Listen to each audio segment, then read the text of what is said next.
इन्द्रसयवन्दियाळं तिहुवणहितमहुर्विशद्वक्काणम् अन्तातीतगुणाणं नमोजिणाणं जितभवाणम्। बोलिए श्री खजराट वासुपूज्य भगवान की जय। आचार्य कुंद कुंद स्वामी की जय।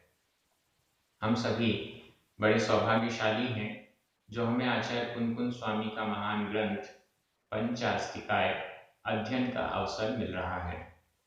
हम सभी बहुत बहुमान पूर्वक अभी तक विनय पूर्वक एक एक शब्द का अर्थ प्राकृत भाषा की दृष्टि से समझते हुए गाथाओं का अर्थ कर रहे हैं। आज हम दो गाथाओं का अर्थ करेंगे, क्रमशः गाथा क्रमांक 112, 113। ये दोनों गाथाएं बहुत सरल हैं। प्रकरण एक इंद्रिय जीव स्थावर का चल रहा है, इसको ही आगे बढ़ाते हुए इन दो गाथाओं के माध्यम से कंप्लीट किया जा रहा है। इन दोनों गाथाओं में आपको बहुत अच्छा विषय मिलने वाला है। आचार्य कुंद कुंद स्वामी ये समझाना चाहते हैं कि एक इंद्रिय जीव भले ही हमें दिखाई नहीं दे रहा, महसूस भी नहीं करा पा रहा है, लेकिन फिर भी वह जीव है। क्यों? इसका कारण वो प्रस्तुत कर रहे हैं। बहुत अच्छी गाथाएं हैं। चलिए प्रारंभ करते हैं। गाथा क्रमांक 112। उच्चारण। एदे एदे जीव निकाया जीव निकाया पंचविहा पंचविहा कुढ़वी काया दिया कुढ़वी काया दिया। दा में बड़ी ई की मात्रा है, कुढ़वी वा में छोटी ई की मात्रा है। कुढ़वी काया दिया मण परिणाम विरहिता मण परिणाम विरहिता जीवा एगेंदिया एगेंदिया भणिया भणिया।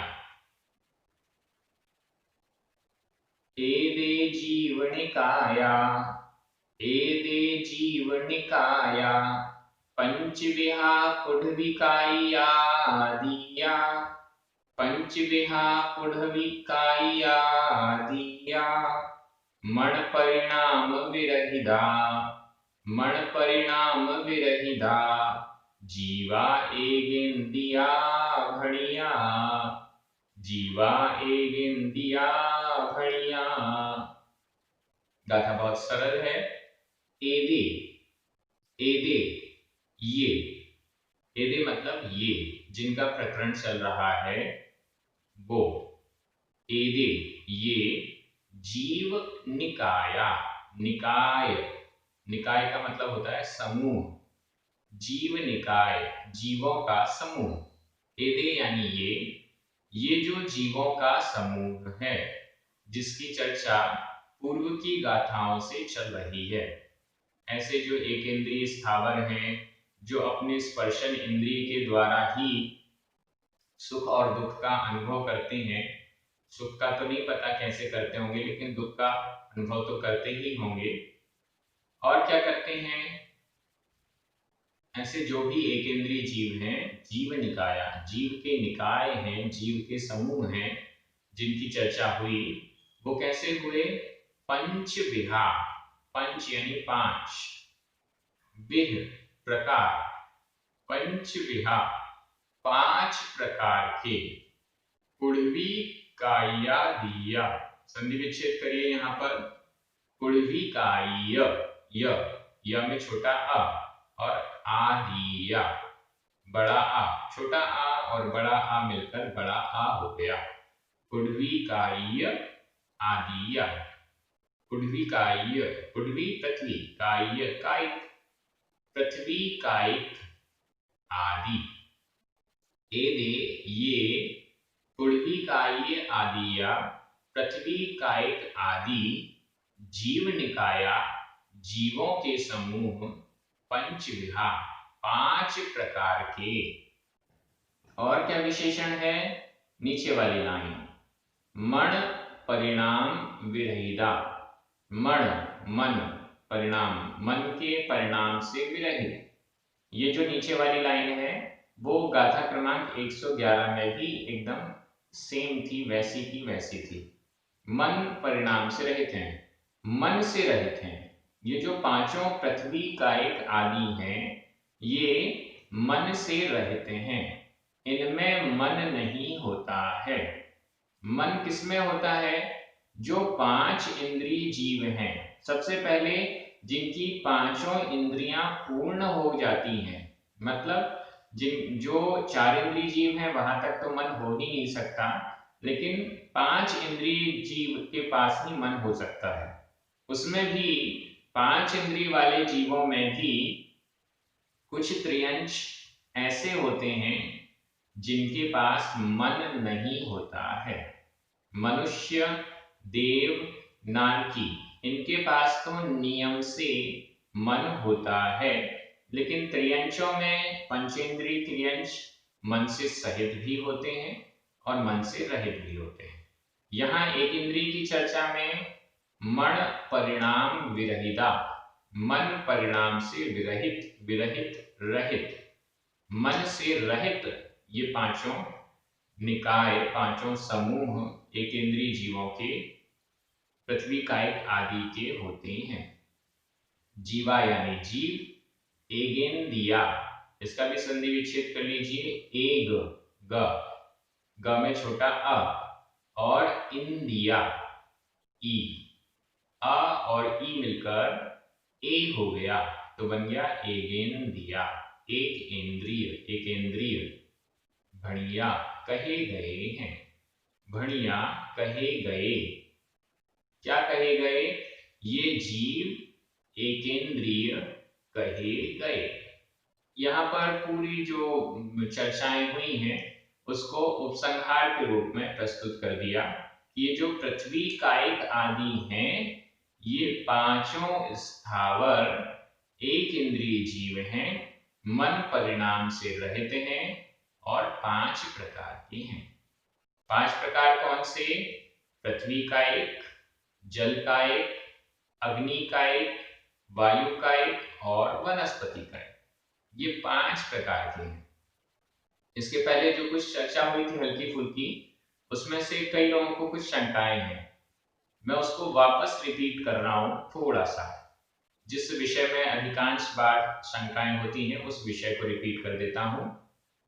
जो ये पांच स्थावर हैं, पृथ्वी कायिक, अग्नि कायिक, जल कायिक, वायु कायिक और वनस्पति कायिक, इनकी अवगाहना, अवगाहना का मतलब होता है शरीर की लंबाई। शरीर कितना बड़ा, शरीर कितना बड़ा हो सकता है, कितना छोटा हो सकता है, शरीर कितना बड़ा होता है, तो उसमें जो सबसे जघन्य अवगाहना बताई गई, सबसे जघन्य अवगाहना का मतलब होता है सबसे छोटी अवगाहना, सबसे छोटी शरीर की अवगाहना। इन स्थावरों में सबसे छोटी शरीर की अवगाहना अंगुल का असंख्यातवां भाग है। अपनी अपनी उंगली को देखिए, उस उंगली में जो सबसे ऊपर की लाइन है, पोर्शन है, ऊपर का जो कोर है उसको अंगुल कहते हैं। उस अंगुल का असंख्यातवां भाग कितना छोटा हो गया। इतने छोटे छोटे शरीर वाले ये पांचों स्थावर जीव होते हैं, हो सकते हैं। एक हमने पानी की बूंद ली, यह पानी की बूंद एक जलकायिक जीव का शरीर नहीं है। ध्यान से सुनिए, हमने एक पानी की बूंद ली, यह बूंद जलकायिक जीव का एक शरीर नहीं है, बल्कि बहुत सारे जलकायिक जीवों का एक समूह है। हमने पानी को छाना, पानी के छानने से जलकायिक जीवों की कोई विराधना नहीं हुई, क्योंकि इतने छोटे छोटे शरीर वाले जलकायिक जीव हैं, वो छन्ने को पार करके आ गए। फिर पानी को छानने से क्या हुआ? उस जल में, उस पानी में जो दूसरे कीड़े मकोड़े जिनका अस्तित्व उस जल से भिन्न है, उनको अलग किया गया छनने के माध्यम से। त्रस जीवों को अलग किया गया। जल का एक जीव पानी के छनने से नहीं छनता है, नहीं अलग होता है।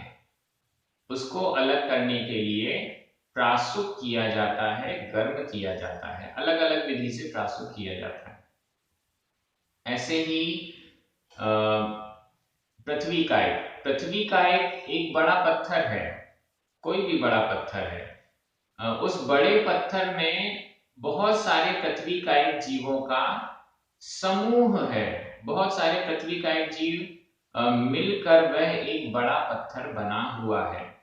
अब जब तक उसमें इतने छोटे छोटे शरीर वाले पृथ्वी का एक जुड़े हुए हैं, अगर वो गिरता लुढ़कता इधर उधर होता है, तो जहां जहां चोट उस पत्थर को पड़ रही है, संभव है कि वहां के जीव मरे या ना भी मरे।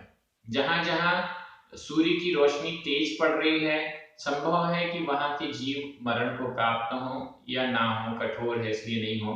इस तरीके से जहां जहां छेनी हथौड़ा उनमें पड़ रहा है, वहां वहां के जीव तो मरण को प्राप्त होंगे, शेष जगह के जीव मरण को प्राप्त नहीं होते हैं, ऐसा समझना चाहिए। यहाँ पर जो नमक, सेंधा नमक है, वह भी पृथ्वी का एक है, क्योंकि वो चट्टान पर्वत का एक हिस्सा है। उसको जब हम घर में लाते हैं तो एकदम बारीक पीसते हैं।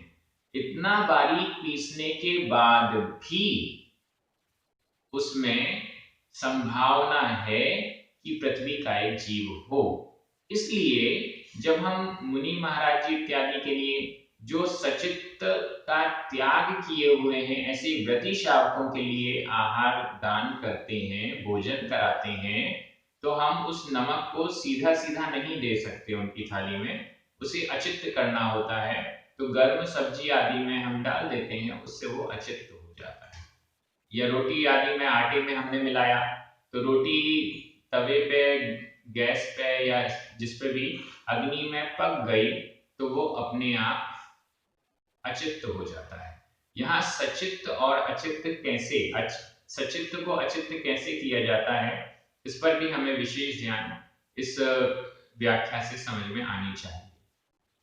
पृथ्वी का एक, अग्नि का एक और वायु का एक विशेष रूप से हमारे उपयोग में आते नहीं है, तो इनकी चर्चा से कुछ खास बात नहीं है। लेकिन अब बचा वनस्पति काय।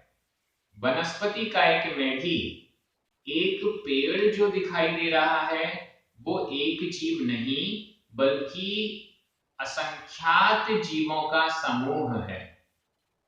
असंख्यात। एक पेड़ का एक पत्ता है, वह पत्ता भी असंख्यात जीवों का समूह है। फल असंख्यात जीवों का समूह है।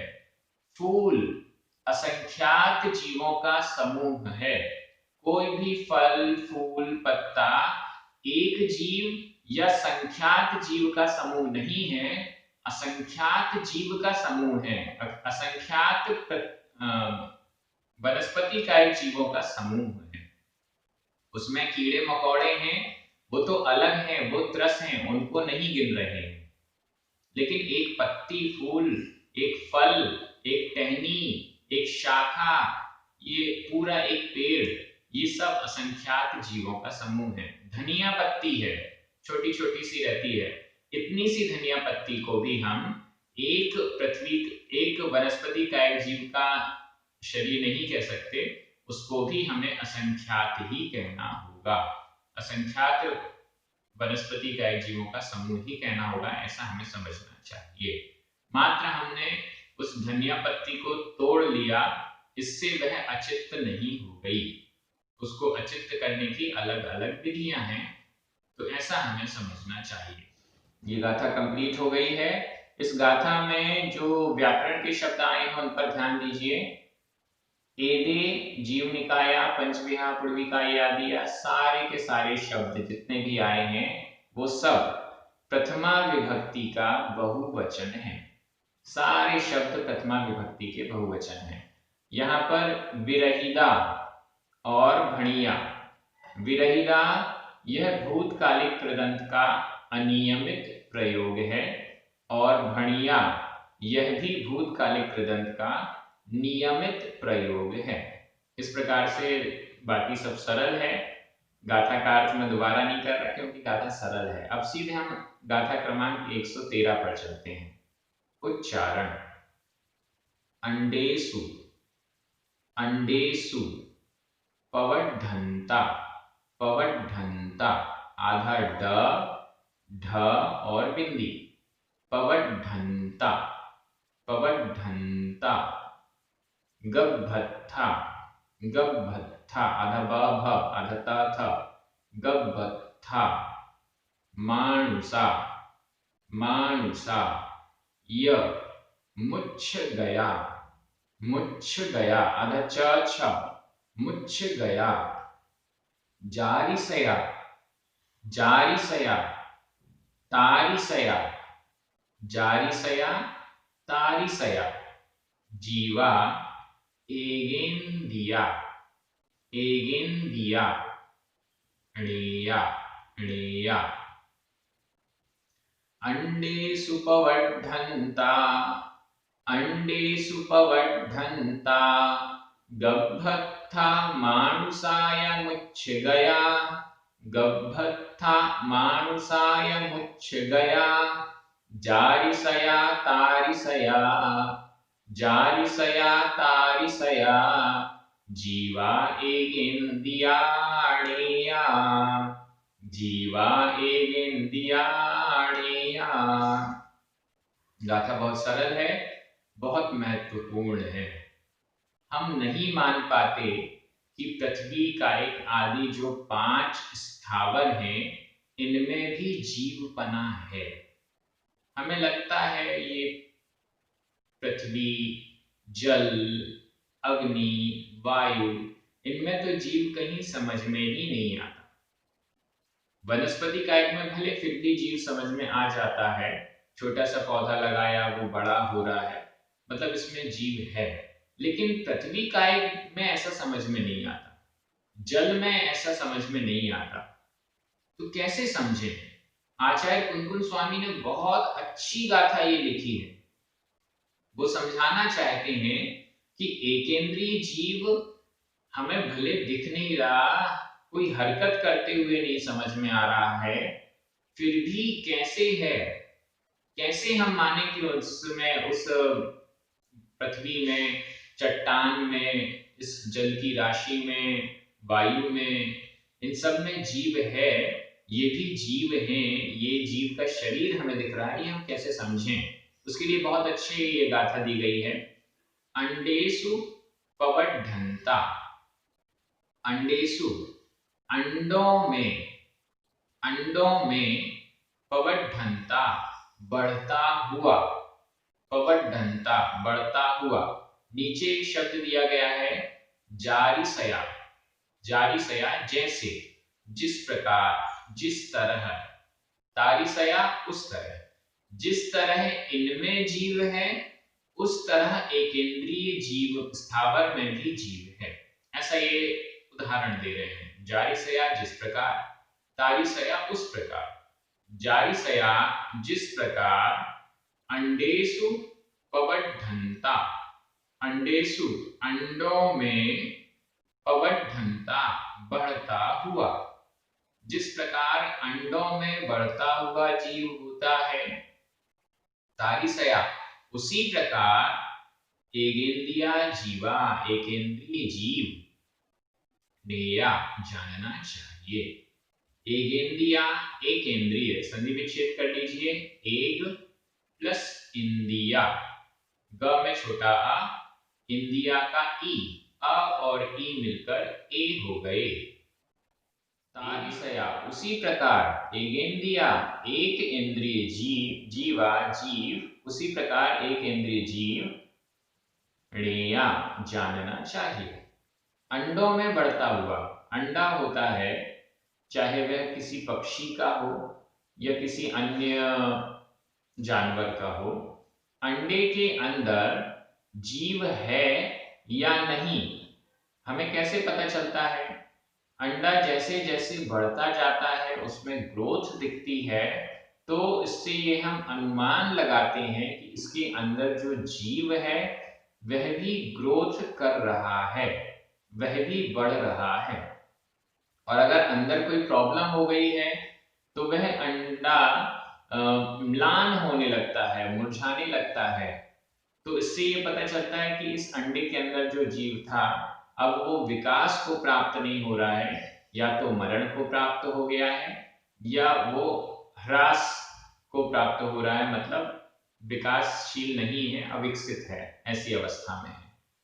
अंडा जीव दिखाई नहीं दे रहा, लेकिन उसके अंदर जो जीव है उसका हम अनुमान करते हैं और कुछ समय बाद अंडे से बाहर वह जीव आ जाता है। उसी प्रकार से एकेंद्रीय जीव को भी भले हम नहीं देख पा रहे हैं, लेकिन भले हम समझ नहीं पा रहे, देख तो रहे हैं, पतली हमें दिखाई दे रही है, लेकिन उसके अंदर जीव है उसका हम अनुमान नहीं कर पा रहे हैं, क्योंकि वो अपनी इच्छा पूर्वक हरकत नहीं कर रहा है, लेकिन फिर भी वह पृथ्वी कायिक आदि वो जीव हैं, ऐसा हमें समझना चाहिए। दूसरा उदाहरण देखिए, ये तो त्रियंश का हो गया। दूसरा उदाहरण दे रहे हैं गभ्यथा मानसा। गभ्यथा गर्भस्थ, गभ गर्भ, थ यानी स्थ, गर्भ में स्थित, मानुषा मनुष्य, या त्रियंश आदि भी, या मानुषा शब्द अलग ले लेंगे, कहीं भी लगा सकते हैं। गर्भस्थ, गर्भ में स्थित कोई शिशु है। पशुओं में भी गर्भ जन्म वाले होते हैं, मनुष्यों में तो गर्भ जन्म वाले होते ही हैं। तो गर्भ में जो शिशु है, गर्भ में जो जीव है, वो हरकत करता हुआ सामने दिखाई नहीं देता है, लेकिन जैसे जैसे गर्भ के दिन बढ़ते जाते हैं और उसका आकार बढ़ता जाता है, वैसे वैसे हम अनुमान करते हैं कि अंदर गर्भस्थ जो जीव है, शिशु है, उसकी ग्रोथ हो रही है, उसका विकास हो रहा है, उसके अंदर भी जीव है, ऐसा हम अनुमान करते हैं, ऐसा हम समझते हैं। उसी प्रकार से यहां भी समझना चाहिए। तो गर्भ में स्थित बढ़ता हुआ मानुषा मनुष्य, या त्रियंश भी समझ सकते हैं। यह और तीसरा उदाहरण मुच्छ गया, मुच्छ मूर्छा, गया प्राप्त, मूर्छा को प्राप्त जीव, बेहोश हो जाते हैं। कोई मनुष्य बेहोश हो गया है, मूर्छा को प्राप्त है, या कोमा में है, अब उसके शरीर का कोई हलन चलन नहीं हो रहा है, हाथ पैर वो अपनी इच्छा से उठा भी नहीं पाता, केवल आंखें खोल रहा है, या कई बार क्या होता है पैरालाइसिस हो जाता है। पैरालाइसिस में शरीर का अंग आधा हिस्सा, एक हिस्सा, एक हाथ एक पैर, वो बिल्कुल हरकत नहीं करते हैं, लेकिन फिर भी उस पैरालाइसिस की अवस्था में, कोमा की अवस्था में, या मूर्छा बेहोशी की अवस्था में इस शरीर से आत्मा निकली नहीं है, यह जीवित माना जाता है। क्यों? सांसें चल रही हैं, वो भी समझ में नहीं आता, तो भी ये माना जाता है कि वो भले ही मूर्छा में है लेकिन जीवित है, वो अपनी इच्छा से कार्य नहीं कर पा रहा है लेकिन फिर भी जीवित है। कोमा में तो अपन विचार करें, कोई जीव कोमा, कोई मनुष्य कोमा में है, पूरा शरीर वो हिला भी नहीं पा रहा है, आंख की पलकें भी बंद चालू नहीं कर पा रहा है, तो क्या वह महसूस कर रहा है? उसकी पांचों इंद्रियां काम कर रही हैं? क्या वह स्पर्श जो किया जा रहा है उसका अनुभव कर रहा है? क्या वह, उसके मुंह तो खोल नहीं पा रहा है, अगर उसके मुंह में कोई दवाई दी गई तो क्या वह उसका स्वाद ले पा रहा है, सुगंध या दुर्गंध को समझ पा रहा है? क्या वह शब्दों को सुन पा रहा है? आंखें खोली नहीं जा रही उससे, लेकिन अगर आंख खुलेगी तो क्या वो देख पा रहा है? और क्या वह मन से चिंतन कर पा रहा है? ये बहुत विचारणीय विषय है। कोमा वाला व्यक्ति शरीर का हलन चलन नहीं कर पा रहा, लेकिन इन पांचों इंद्रियों का विषय वो सुन रहा, समझ रहा, चिंतन भी कर रहा, दुख का अनुभव भी कर रहा है। ऐसा हमें समझना चाहिए। ऐसे ही मूर्छा है, मूर्छा में क्या हुआ, मूर्छा में पूरा शरीर और मन ये सब अचेतन हो, अचेतन का मतलब ये सब मूर्छित हो गए, मूर्छित हो गए, अनुभव नहीं कर रहे हैं। जैसे डॉक्टर ऑपरेशन करता है हाथ या पैर या कहीं का भी, उतने से स्थान में वह एक इंजेक्शन लगा देता है जिससे हमें उस स्थान की जगह का अनुभव नहीं होता। कि दांत का ऑपरेशन हो रहा है, दांत में उसने एक इंजेक्शन लगा दिया, अब हमें अनुभव नहीं हो रहा है कि यहाँ पर कुछ दर्द हुआ या क्या हुआ, लेकिन फिर भी वहां पर जीव के आत्मा के प्रदेश हैं। आत्मा के प्रदेश अलग नहीं हुए, लेकिन वो इंद्रियां शिथिल कर दी गई हैं जिससे कि अनुभव नहीं कर पा रहा, लेकिन जीव तो है। ऐसे बहुत सारे विषय हैं इस इन प्रकरणों में जिन पर हमें बहुत अच्छे से चिंतन करना चाहिए। और कहीं पर भी किसी भी प्रकरण में जैन दर्शन गलत सिद्ध नहीं होता है, बल्कि एकदम सटीक तरीके से सही सिद्ध होता है। तो इतनी अवस्थाओं में, अंडों में बढ़ता हुआ, गर्भ में स्थित जीव बढ़ता हुआ, मनुष्य मूर्छा की अवस्था में गया हुआ मनुष्य आदि, जिस प्रकार से जीव है तारिसया, उसी प्रकार से एकेंद्रिया जीवाणिया, एकेंद्रीय जीव को जानना चाहिए। एकेंद्रीय जीव भी, वह पृथ्वी भी, वह चट्टान भी, समुद्र का पानी भी, चलती हुई हवा भी, सारी चीजें जीव हैं, ऐसा हमें समझना चाहिए। वनस्पति में जीव है ये तो विज्ञान भी आजकल समझने लगा है, लेकिन पृथ्वी आदि में, जल में जीव है ये भी समझता है, लेकिन वो जल में जल का एक जीव को नहीं समझ पा रहा है, अभी तो वो त्रस्त जीवों को समझ रहा है। फिर भी ये सब जीव हैं। जो भी प्राकृतिक संसाधन हैं, हम कहते हैं प्राकृतिक संसाधनों का दुरुपयोग नहीं होना चाहिए। क्यों नहीं होना चाहिए? क्योंकि ये भी हमारे समान ही जीव हैं। जैसे जीव हम हैं वैसे जीव ये भी हैं। जैसे सुख दुख का अनुभव हमें होता है वैसे इनको भी होता है, इसलिए हमारे अंदर ये दया के भाव होने चाहिए। मुझे लगता है ये गाथा आपको समझ में आ गई है। यहाँ पर अंडेसु सप्तमी विभक्ति का बहुवचन है। पवड्ढंता, गब्भत्था, मानुषा, मक्षगया, जारिसेय, तारिसेय इत्यादि सारे शब्द प्रथमा विभक्ति के बहुवचन हैं। पवड्ढंता यह वर्तमान कृदंत का प्रयोग है, बढ़ते हुए, और णेया विधि कृदंत का प्रयोग है, जानना चाहिए। विधि कृदंत का अनियमित प्रयोग है, जानना चाहिए। इस प्रकार से ये दोनों गाथाओं का अर्थ बहुत अच्छे से हो गया है। आप सभी प्राकृत जैनागम और प्राकृत की भाषा, व्याकरण आदि को बहुत अच्छे से समझ रहे हैं।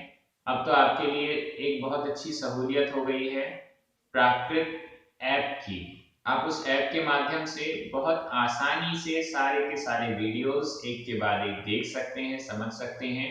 आपको किसी को शेयर भी करना है तो केवल एक ये प्राकृत ऐप आप शेयर कर सकते हैं और उसके माध्यम से वो सब कुछ सीखने समझने के लिए तैयार हो जाएंगे। पहले आपको YouTube चैनल शेयर करना होता था, YouTube चैनल में आपको सर्च करना पड़ता था कि क्या हमें देखना है, कौन सा कोर्स देखना है, लेकिन यहाँ पर ऐप में बहुत इजीली आप ये सब कार्य कर सकते हैं। इस दृष्टि से बहुत अच्छा ये कार्य प्राकृत जैनागम की दृष्टि से हो रहा है। जिन पुण्यार्जकों के निमित्त से ये कार्य हो रहे हैं और YouTube पर ऐप के माध्यम से परमानेंट हो रहे हैं, उन सभी को बहुत बहुत धन्यवाद। आप सभी को धन्यवाद। जिनवाणी माता की जय।